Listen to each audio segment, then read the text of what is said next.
Don't believe end-time theories. This article is written by Megan Bailey. The world did not come to an end on September 6, 1994. Nor did it collapse in May or October of 2011, though Harold Camping had said in each case that it would. David Meade, a Christian numerologist, claims to use ancient science to predict specific dates. John Hagee said the rapture would begin in April 2014 was signaling the end of times. Yet, that didn't happen either.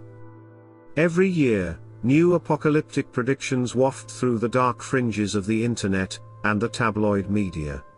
Sometimes they come from what seem like reliable sources, Christian radio hosts, theologians and preachers, or religious TV stars.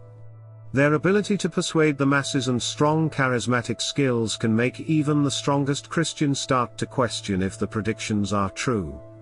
Misconceptions about the end times runs rampant.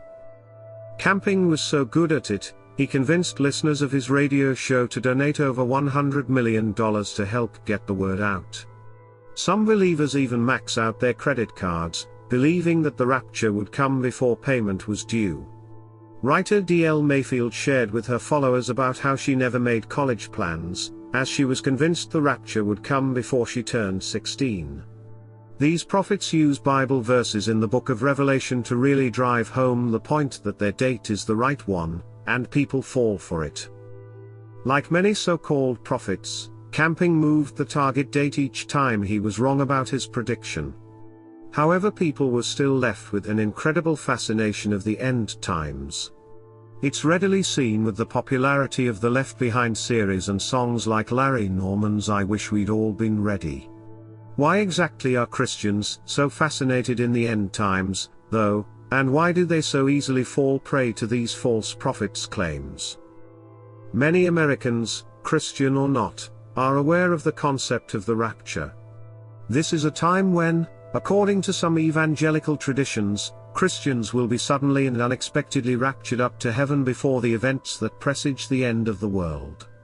In most accounts of the rapture, believers go straight to heaven, while non-believers are left behind to undergo a period of political chaos and personal torment. It can be scary to think that such a large event will happen. How will this happen, and when are some of the biggest questions asked?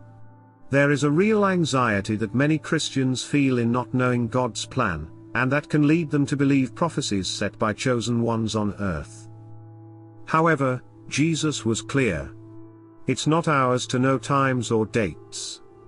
Matthew 24:35-36 says, "Heaven and earth will pass away, but my words will never pass away. But concerning that day and hour no one knows, not even the angels of heaven, nor the Son, but the Father only." This is further echoed in many other scriptures. Matthew 24:44 says, "So you also must be ready, because the Son of Man will come at an hour when you do not expect him," and Acts 1:7 says it is not up for you to know the times or dates the Father has set by his own authority.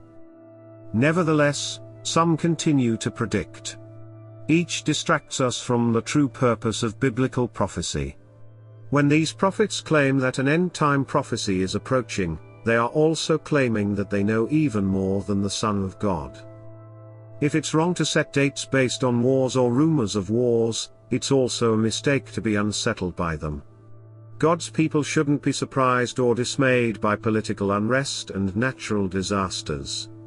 Christ told us they would come, Matthew 24:6-8.